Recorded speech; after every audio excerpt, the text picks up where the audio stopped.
We just saw 13 minutes of Assassin's Creed Shadows gameplay showcasing both Yasuke and Naue. Ubisoft invited me to LA to watch even more footage that I can also show you here in this video. And trust me, that reveals another very interesting playstyle. I want to thank Ubisoft for sponsoring this video, helping me get more gameplay to you. Of course, you can check out Assassin's Creed Shadows via the link in the video description. Now, one of the coolest things in my opinion from the gameplay was totally the response from NPCs when Yasuke arrived in the village. They are really in awe with the many adults stepping aside, taking a bow to greet Oda Nobunaga's new soldier, but also kids. Just look at him very scared. They've never seen a person like this before, and it makes sense, like we really see how big Yasuke actually is, and you don't want to be on his bedside. Like, I want to touch more on the brutal combat with the brand new Kanabo and the armor system in a bit, but he also has, and I can show you that now,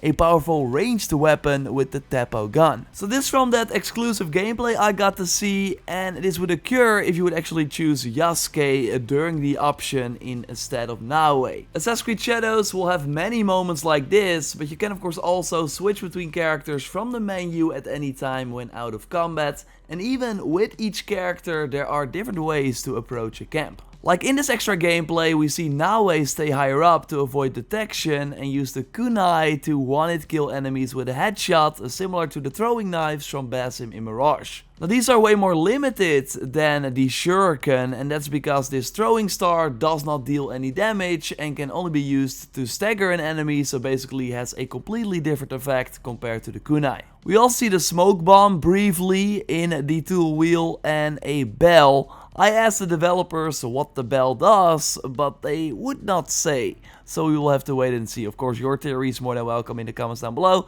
Maybe this will call like an ally to take an enemy out, like the call to arms ability, but again, I want to hear from you in the comments. And Naue in this example is staying more on rooftops because of the time of day. That plays a way bigger role this time than just being a visual change. Like, nighttime actually provides a huge benefit for stealth because enemies simply do not see you in the shadows. Like, you will actually notice a visual silhouette around the character to show that you are hidden when not in the light.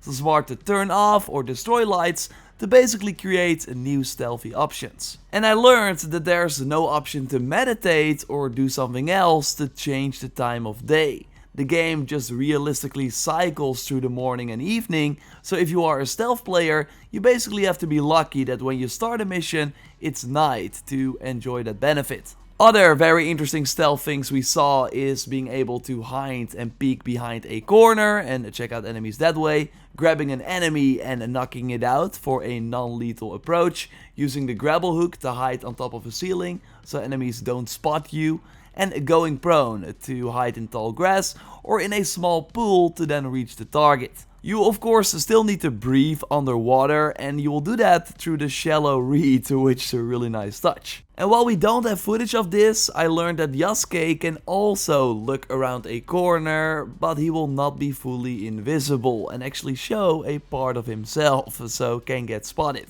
You can also go prone, but will not be as fast as Naue, and you probably noticed these walls that you also could not climb in the previous AC games. Well, Yasuke can also not climb them, while Naue can run up to them, use the grapple hook to still get higher up. And again, I think this makes Naue so far the way more impressive character. I also really love her acrobatic moves when jumping around or climbing through windows or dropping down from buildings.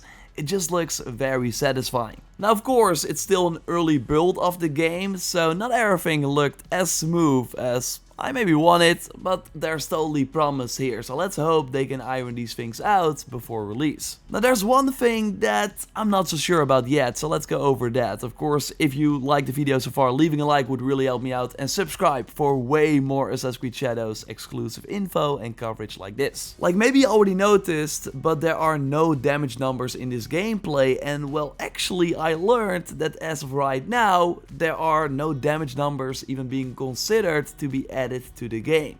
And that's a very interesting choice from the development team behind Assassin's Creed Odyssey. And as you also see in the footage is that the time to kill is relatively short, way closer to Valhalla than the ancient Greece game. A brand new feature is called armor, the yellow bar the samurai enemies have above their health. You destroy armor by performing posture attacks that we saw Yasuke do a lot. Basically charged heavy attacks or charged light attacks. Yes, there are charged light attacks in this game that you can aim at certain body parts and that will then decrease the bar. Once it's empty, the enemy will lose armor like you see that, and they will then also be stunned for a short time, so you can easily follow up with a ton of damage. Now there are also enemies that don't have any armor plates on them, so also will not have the armor bar, meaning they die even faster. Like you don't have to do posture attacks on them, because yeah, you can just immediately attack their health. Active abilities are also back. There are 3 this time instead of 4, and 2 of these are actually linked to the weapon that you are using. So you can switch between 2 weapons again, similar to Origins and Odyssey, and when you do, you also switch the 2 abilities that are linked to that weapon. That third ability is your character ability, so that's exclusive to either Yasuke or Naoe, and these can be found in the world, similar to the Books of Knowledge from Assassin's Creed Valhalla. And yes, as you maybe already noticed, these abilities seem to cost the adrenaline that we see above our health. I'm not sure if it's called adrenaline, I'm just calling it that because that's what it was called in the previous games.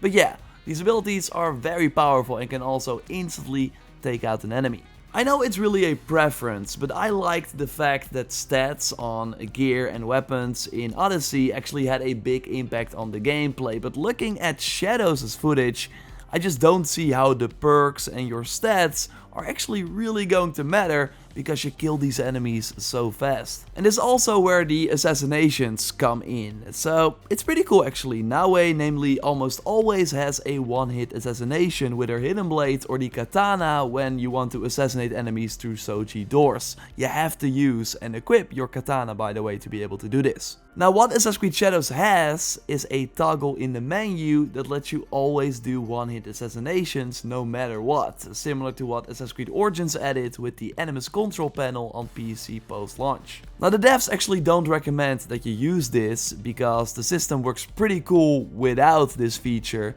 There are namely these large brute enemies that when they see you or when they see you coming can completely negate your assassination.